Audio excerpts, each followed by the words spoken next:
ಇದು 2008ರ ಮುಂಬೈ ದಾಳಿ ನಂತರ ಮತ್ತು 2019ರ ಪುಲ್ವಾಮಾ ದಾಳಿ ನಂತರ ನಡೆದಂಥ ಭೀಕರ ಘಟನೆಯಾಗಿದೆ. ರುಬಿನಾ ಮತ್ತು ಮುಮ್ತಾಜ್ ಧರ್ಮ, ಜಾತಿ ಅಥವಾ ರಾಷ್ಟ್ರೀಯತೆಯನ್ನು ಗಣನೆಗೆ ತೆಗೆದುಕೊಳ್ಳದೆ ಎಲ್ಲರಿಗೂ ಸಹಾಯ ಮಾಡಿದ್ರು. ಇದು ಮಾನವೀಯತೆಯ ಸಾರ್ವತ್ರಿಕ ಮೌಲ್ಯವನ್ನು ಎತ್ತಿ ತೋರಿಸುತ್ತೆ.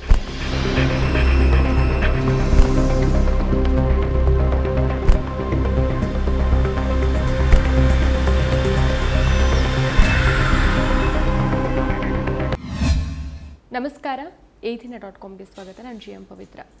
ಏಪ್ರಿಲ್ 22ಕ್ಕೆ ಜಮ್ಮು ಮತ್ತು ಕಾಶ್ಮೀರದ ಪಹಲ್ಗಾಮ್ನ ಬೈಸರನ್ ಕಣಿವೆಯಲ್ಲಿ ನಡೆದಂಥ ಭಯೋತ್ಪಾದಕ ದಾಳಿ ಇಡೀ ದೇಶವನ್ನೇ ಬೆಚ್ಚಬೀಳಿಸಿತ್ತು.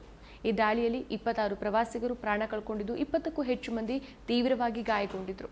ಈ ದುರಂತದ ಮಧ್ಯೆ ಹದಿಹರೆಯದ ಸಹೋದರಿಯರಾದ ರುಬಿನಾ ಮತ್ತು ಮುಮ್ತಾಜ್ ತಮ್ಮ ಧೈರ್ಯ ಮತ್ತು ಮಾನವೀಯತೆಯಿಂದ ಎಲ್ಲರ ಗಮನವನ್ನು ಸೆಳೆದಿದ್ರು. 5 ಶಸ್ತ್ರಸಜ್ಜಿತ ಉಗ್ರರು ಬೈಸರನ್ ಕಣಿವೆಯಲ್ಲಿ ಪ್ರವಾಸಿಗರ ಮೇಲೆ ಗುಂಡಿನ ದಾಳಿ ನಡೆಸಿದ್ರು.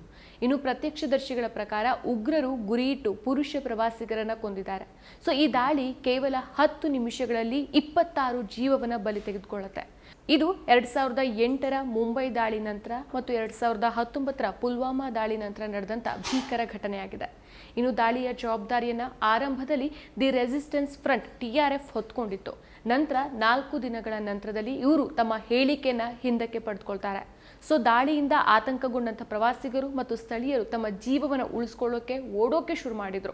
ಆದರೆ ಇಂತಹ ಪರಿಸ್ಥಿತಿಯ ಮಧ್ಯೆ ರುಬಿನಾ ಮತ್ತು ಮುಮ್ತಾಜ್ ಅನ್ನೋ ಇಬ್ಬರು ಹದಿಹರೆಯದ ಸಹೋದರಿಯರು ತಮ್ಮ ಸ್ಥೈರ್ಯವನ್ನು ಕಳೆದುಕೊಳ್ಳದೆ ಪ್ರವಾಸಿಗರ ರಕ್ಷಣೆಗೆ ಮುಂದಾಗಿದ್ರು. 14 ವರ್ಷದ ರುಬಿನಾ ಮತ್ತು 16 ವರ್ಷದ ಮುಮ್ತಾಜ್ ಸ್ಥಳೀಯ ಕಾಶ್ಮೀರಿ ಕುಟುಂಬಕ್ಕೆ ಸೇರಿದವರು. ದಾಳಿಯ ಸಂದರ್ಭದಲ್ಲಿ ಬೈಸರನ್ ಕಣಿವೆಯ ಸಮೀಪದಲ್ಲೇ ಇದ್ರು. ಗುಂಡಿನ ಶಬ್ದ ಮತ್ತು ಜನರ ಕಿರಿಚಾಟದಿಂದಾಗಿ ಭಯಭೀತರಾದವರನ್ನ ಕಂಡಾಗ ಈ ಸಹೋದರಿಯರು ತಮ್ಮ ಜೀವಕ್ಕೆ ಆಗುವಂತಹ ಅಪಾಯವನ್ನು ಲೆಕ್ಕಿಸದೆ ಆತಂಕಗೊಂಡಂಥ ಪ್ರವಾಸಿಗರಿಗೆ ಸಹಾಯ ಮಾಡೋಕೆ ಧಾವಿಸಿದ್ರು. ಇವರು ಹಲವಾರು ಪ್ರವಾಸಿಗರಿಗೆ ತಮ್ಮ ಮನೆಯಲ್ಲಿ ಆಶ್ರಯ ಕೊಟ್ಟಿದ್ದಾರೆ. ಭಯಭೀತರಾದವರಿಗೆ ಧೈರ್ಯ ತುಂಬಿದ್ದಾರೆ. ಅವರನ್ನ ಸುರಕ್ಷಿತ ಸ್ಥಳಕ್ಕೆ ಕರೆದೊಯ್ದಿದ್ದಾರೆ.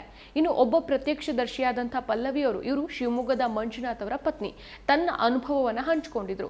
ಮಾತನಾಡುವಂತಹ ವೇಳೆ ದಾಳಿ ಸಂದರ್ಭದಲ್ಲಿ 3 ಸ್ಥಳೀಯ ಕಾಶ್ಮೀರಿ ಪುರುಷರು ಬಿಸ್ಮಿಲ್ಲಾ ಬಿಸ್ಮಿಲ್ಲಾ ಅಂತ ಘೋಷಣೆ ಕೂಗುತ್ತಾ ತನ್ನನ್ನು ರಕ್ಷಿಸಿದ್ರು ಅಂತ ತಿಳಿಸಿದ್ದಾರೆ.